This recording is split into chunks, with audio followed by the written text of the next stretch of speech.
لسه جايه من الشغل.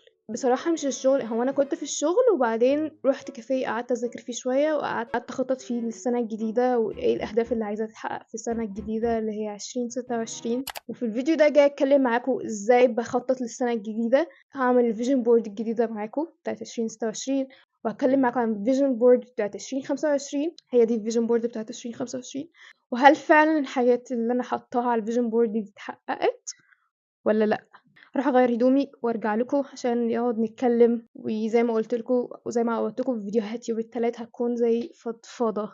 النهارده قعدت في كافيه، القعده في كافيه لوحدكم بحسبكم على لقطات وانا قاعده في كافيه بخطط لاهدافي في السنه الجديده واللي عايزاه يتحقق في السنه الجديده. اتمنى انها تديكم موتيفيشن عشان تروحوا انتوا كمان تقعدوا في كافيه وتقعدوا تشربوا قهوه وبس مع نفسكم وتقعدوا تخططوا للسنه الجديده وتشوفوا انتوا عايزين تحققوا ايه في السنه الجديده. بجد القعده كانت لذيذه جدا وكنت عايزه اقعد اكتر من كده بس الوقت اتاخر كان لازم اروح. بجد انا عايزه احط الحاجه دي في اهدافي السنه الجديده، اني كل اسبوع اروح لوحدي كافيه، قاعده لوحدي، اقعد اجورنال، اقعد كده افكر في حاجات انا بحبها، اقعد ممكن اقعد على بنترست بس عشان بحب اقعد على بنترست، يعني اخد نفسي في ديتس اكتر مره كل اسبوع. لان بجد بعد ما طلعت وجيت اروح بتمشى كده لوحدي وانا مروحه حسيت بجد اللي هو شعور حلو جدا. فاعملوا انتوا كمان كده، خدوا نفسكم لو لسه مخططوش للسنه الجديده وانا عارفه ان معظمكم لسه مخططش للسنه الجديده. خدوا نفسكم في ديت في كافيه واقعدوا هاتوا الجورنال بتاعكم او اي حاجه انتوا بتكتبوا فيها او بتخططوا فيها واقعدوا اكتبوا عن هدفكم السنه الجديده.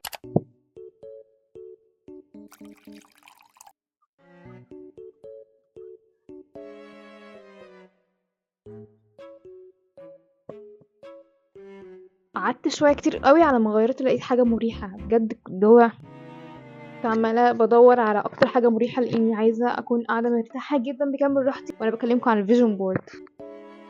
مش عارفه ليه بشارككم ده بس انتوا اصحابي فبشارككم عادي، ده عادي خالص عادي حتى لو حاجات تافهه وبسيطه. بصراحه ما كانش عندي شغف خالص ان انا اعمل اي حاجه. انا اصلا داخله على فاينلز وعندي مذاكره فما كانش عندي شغف خالص ولا طاقه ان انا اعمل اي حاجه بصراحه، يعني اني اذاكر اني اخطط للسنه الجديده او اخطط اهدافي للسنه الجديده.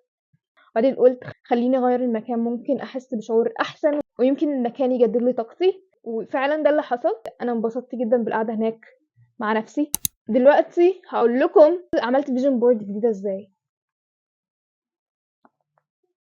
ايه رايكم في راسي تحت ريل ذا نيلز 10/10 بص مش عايزه حد يرسم لي. المهم يا جماعه التودو ليست بتاعت النهارده كانت مليئه بالحاجات الحمد لله انجزت كل اللي فيها. فيا جماعه زي ما قلت لكم اول ما رحت وغيرت المكان حسيت بشعور احسن. ذاكرت الحمد لله الحمد لله، قعدت اخطط للسنه الجديده وكمان قعدت كده في جلسه استرخاء مع نفسي بس اللي هو بفكر بس في افكاري وسرحانه. انا بحب السرحان جدا وانا صغيره وانا بحب اسرح جدا فكنت بس ببقى عماله بعمل كده. لو كان النت كان حلو في الكافيه كان زماني برضو قعدت على بنترست لان انا بحب اقعد على بنترست جدا وكنت قعدت دورت على صور تفيجوال الاهداف اللي انا عايزه احققها في 2026 بس النت كان وحش. فهعمل ده دلوقتي معاكم ونجيب صور تفيجوال الاهداف اللي عايزه اعملها في 2026. المهم الاول انا جبت الجورنال بتاعي وبعدين قعدت اشوف بقى احط لكم حاجه كده على بنترست هنا هتساعدكم انها تديكم الانسبريشن في ان انتوا تحطوا اهداف او تشتغلوا على اهداف السنه الجديده حتى لو مش في دماغكم اي حاجه معينه. حتى فيها كاتيجوريز كده اللي هو مثلا انا كتبت مثلا انا يعني علاقتي مع نفسي، علاقتي مع ربنا، اليوتيوب عشان اليوتيوب حاجه بحبها، حياتي العمليه. قسمت الحاجات الاهداف اللي انا عايزه احققها في كذا كاتيجوري وفي كل كاتيجوري كتبت بقى انا عايزه اعمل ايه. يعني مثلا انا كتبت ان انا عايزه براكتس affirmations اكتر لان انا كنت دايما بقول affirmations بتاعتي السنه 2025 ما بقتش اقول الموضوع قل خالص ما بقتش اقول affirmations يعني قليل خالص بسيط خالص. مثلا عايزه جورنال اكتر، عايزه مثلا اقرا 12 كتاب في السنه فيبقى كده كل شهر اقرا كتاب. مثلا عايزه اقضي وقت في الطبيعه اكتر، اتمشى في الطبيعه اكتر، اقضي وقت مع نفسي اكتر زي ما قلت لكم ان انا عايزه اقعد احط ده في كل اسبوع ان انا اروح اقعد في كافيه لوحدي او مكان انا بحبه لوحدي. فاهميني؟ انا بديكوا امثال كتير. فمثلا علاقتي مع ربنا، عايزه ما افوتش اي فرض، عايزه اني اقرا كل يوم صفحه قران على الاقل، عايزه مثلا احافظ على اذكاري وخصوصا اذكار الصباح. في اهداف كتير، فانا هحط لكم دي هنا بحيث انها تديكوا انسبريشن لحاجات انتوا عايزين تعملوها. وكده كده وانا بوريكم الفيجن بورد دي، وكمان وانا بعمل فيجن بورد بتاعت 2026 هتكلم معاكم عن اهدافي اكتر. بس انا دلوقتي انا بكلمكم انا بخطط لاهدافي ازاي، او بخطط للسنه الجديده ازاي. اولا بجيب الجورنال بتاعي وبقعد اقعد اكتب حاجات بالتفصيل بعد ما بخطط لها كتابة. هو اصلا الفيجن بورد عبارة عن كذا حاجة. ان انتوا تفيجن بورد كتابة، يعني ان انتوا تعملوا كل الاهداف بتاعتكم كتابة، فانتوا بتكتبوها لحياتكم وبرضه بتقعدوا تقروها دايما، فانتوا بتفكروا نفسكم بيها. فخلاص اللي هو انا عندي اهداف كذا كذا كذا، فالمفروض انا بشتغل على كذا كذا كذا كذا. فاهميني؟ ده جزء من اجزاء الفيجن بورد. الجزء التاني ان انتوا تجمعوا صور بتعبر عن الاهداف بتاعتكم. مثلا انا عايزه اصور اقل حاجه فيديو كل اسبوع. اجيب حد مثلا يوتيوبر بيصور يوتيوب، اكتب عليها او احط عليها اتليست فيديو ا ويك، مينيمم فيديو ا ويك كده. فاهميني؟ حاولوا ان انتوا تقربوا جدا الصورة اللي هتجيبوها من على بنترست اللي هتعبر عن هدفكم، حاولوا تقربوها قوي للهدف بتاعكم وخلوها ديتيلد يعني مفصلة. ده الجزء التاني من الفيجن بورد، ان انتوا تجمعوا الصور دول وممكن تعملوهم ككولاج كده وتحطوهم وول بيبر للموبايل او لللابتوب او اي حاجه بتمسكوها كتير عشان تبقى قدامكم كتير، فانتوا دايما تحفزكم ان انتوا تشتغلوا على الموضوع وكمان تجذبوها لحياتكم برضه. يعني ده كله ليه علاقة بقانون الجذب، زائد ان انت بتشتغل عليها. يعني انت مش هتحطها وخلاص بقى انا هستنى بقى لحد ما تتحقق، ده مش هيحصل غير لما تشتغل عليها وهتلاقيها بتتحقق بطريقة اللي هو مش هتحس بيها. الطريقة بقى التالتة ان انتم تجيبوا الصور ديت وتحطوها وتجيبوا لوحة وتعلقوها وتجمعوا عليها الصور زي اللي انا عاملاها هنا كده، مجمعة صور كلها على اللوحة دي ومعلقاها في اوضتي، وبحاول ان انا دايما اول ما بصحى من النوم ابص عليها عشان تديني موتيفيشن ان انا اكمل. فانا دلوقتي بعد ما كتبت كل حاجة انا عايزة احققها السنة دي، ببدأ بقى ادور على حاجات على بنترست قريبة من اللي انا عايزة احققه. تعرفوا ان اهدافي من السنة دي ان انا اقلل اهداف. انا كل سنة كنت بحط اهداف كتيرة جدا، ببقى اللي هو دماغي السنة دي زي ما قلت لكم انا عايزة اكون لطيفة مع نفسي اكتر، هينة مع نفسي اكتر، عايزة ما احطش ضغط على نفسي السنة دي. كل اللي انا عايزاه ان انا اشتغل بس على راحتي النفسية السنة دي، كام حاجة كده نفسي انها تتحقق. فحاولت ان انا اقلل اهداف السنة دي، اخليها بسيطة اكتر، اخليها ليها علاقة بنفسي اكتر، يعني ليها علاقة بسلامي النفسي اكتر. انا عايزه اجيبكم كده عشان تشوفوني وانا بجمع صور على بنترست. انا دلوقتي هقعد بس اجمع صور على بنترست، بكره بقى هبقى اطبعها وبعدين وانا برتبها هكلمكم عن الفيجن بورد دي بتاع 2025 وايه اللي اتحقق منها وايه اللي متحققش وهل الموضوع بيشتغل ولا لا. صورت لكم النهارده فلوج وانا بذاكر، ما كانش عندي طاقه جدا بس حسيت ان هو ممكن يكون موتيفيشن لحد برضو في الايام دي بتاعه الدراسه ما عندوش شغف انه يعمل حاجه او ما عندوش شغف انه يذاكر او ما عندوش طاقه انه يذاكر، فممكن يكون موتيفيشن كويس في انه كمان يتحرك وانه يزق نفسه. بس انا النهارده ما كانش عندي طاقه جدا وزقيت نفسي وتمنيت ان اليوم يغير طاقتي او ان في مكان يغير طاقتي، وفعلا ده حصل. فكره ان انت تزق نفسك هتلاقي الطاقه والشغف جاي بعدين في خلال اليوم. ما تستناش اللي هو انا هقعد بقى واللي هو خلاص انا ما عنديش طاقه ان انا اكمل ولا اعمل اي حاجه فخلاص هقعد هستنى بقى الطاقه تيجي لي بقى لحد عندي. عمرها ما هتجيلك، هي فعلا اصلا هي الطاقه بتيجي لما بتتحرك. صحيح لو عايزين برضو تشوفوا عملت الفيجن بورد دي ازاي، 2024 معظمها اتحقق وكانت اللي هو بالنسبه لي صدمه ومكنتش حاسه بجد ان هي اتحققت. فروحوا شوفوا الفيديو ده وانا بعمل الفيجن بورد دي وكلمتكم برضو عن 2024 وازاي انها الحاجات بتاعتها اتحققت. دلوقتي هقعد اجمع الصور اللي عايزه اطبعها الفيجن بورد 2026.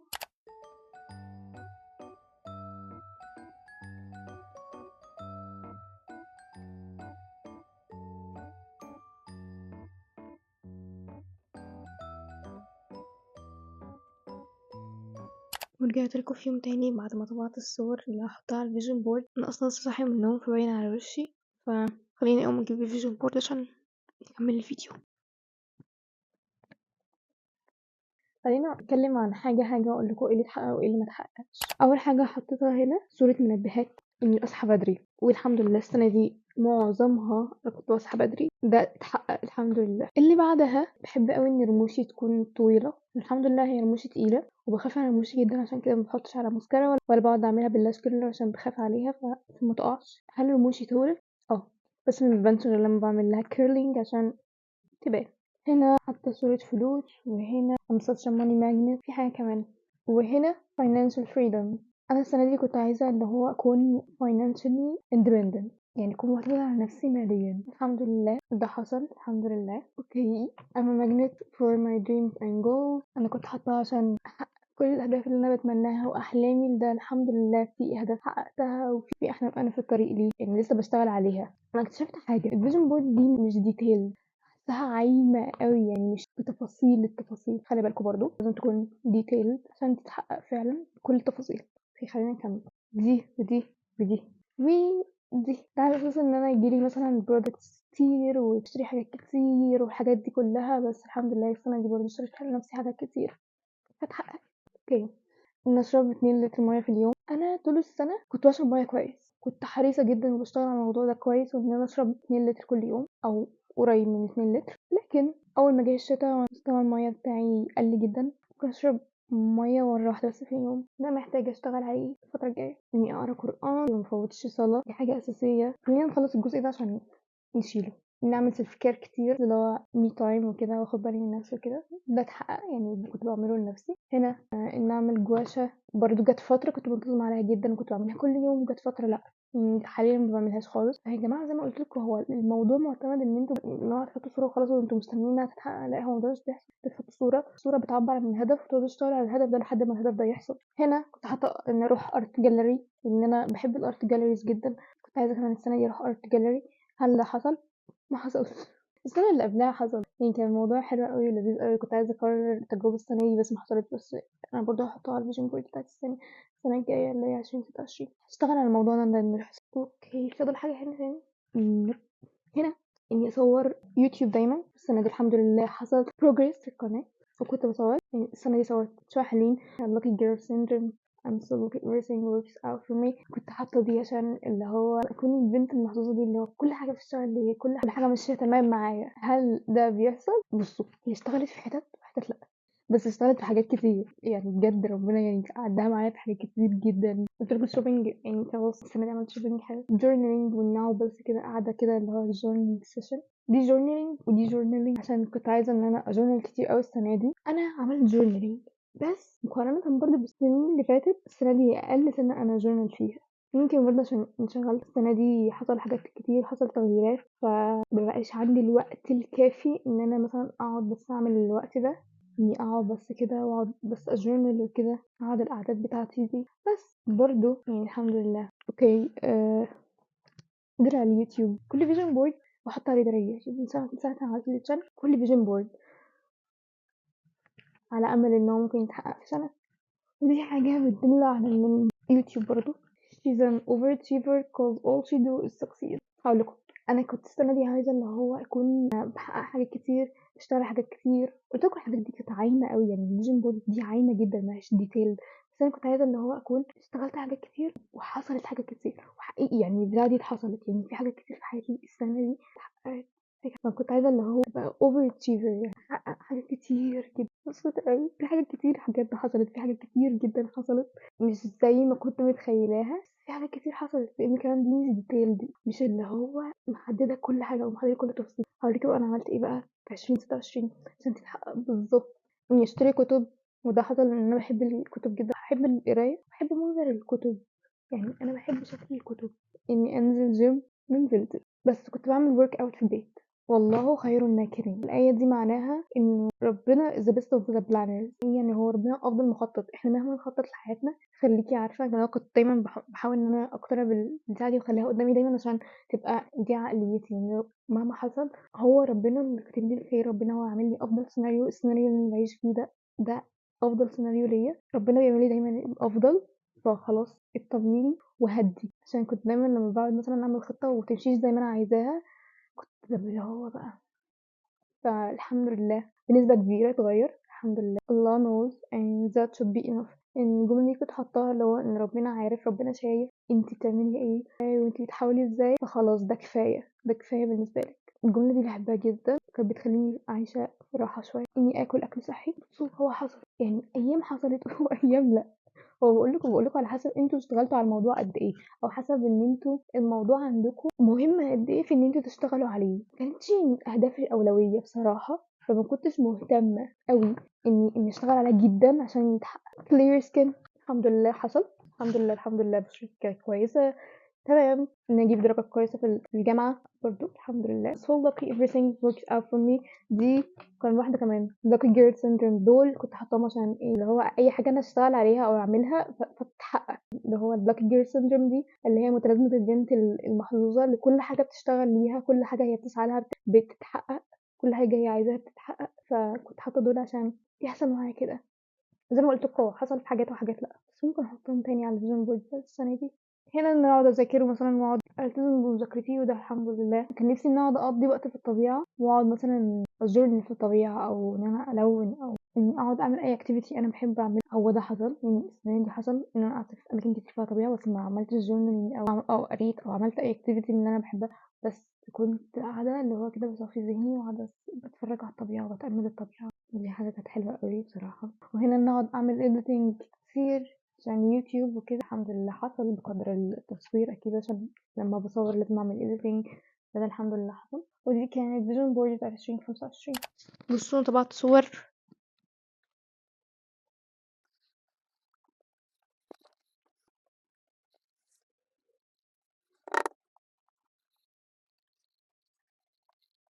اعتقد ان انتم مش شايفيني حاليا، بس مش مهم يعني، المهم ان انتوا تشوفوا فيجن بورد. اللوحه بتروحوا تشوفوا في المكتبه، لو في لوحه بفريم بيبقى في لوحات بفريم، لو ما فيش هاتوا اللوحه وخلوا حد يساعدكم ان انتوا تركبوا لها فريم او تعملوا لها فريم. الموضوع برضو يعني سهل مش صعب. فحاليا عايزه اقسم دول، عايزه اقسمهم على اجزاء، عشان انا عايزه احط مثلا financial هنا، عايزه احط inner peace هنا، عايزه اقسمهم كل حاجه لها علاقه ببعضهم مع بعض عشان احطهم في اتجاه واحد او حته واحده.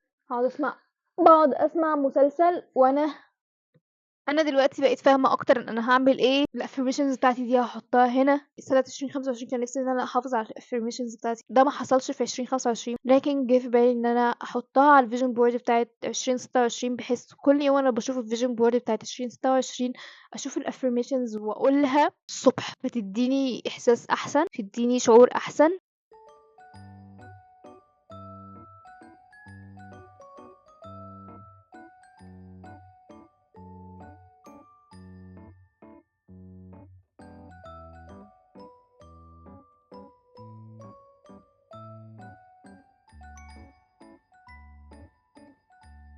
دلوقتي انا خلصت الجزء ده، فاضل الجزء ده عايزه اكلمكم عنه شويه. الجزء ده ليه علاقه اكتر باحلام ماديه، مثلا يعني هنا 10,000 خطوه في اليوم، عايزه كل يوم اتمشى 10,000 خطوه.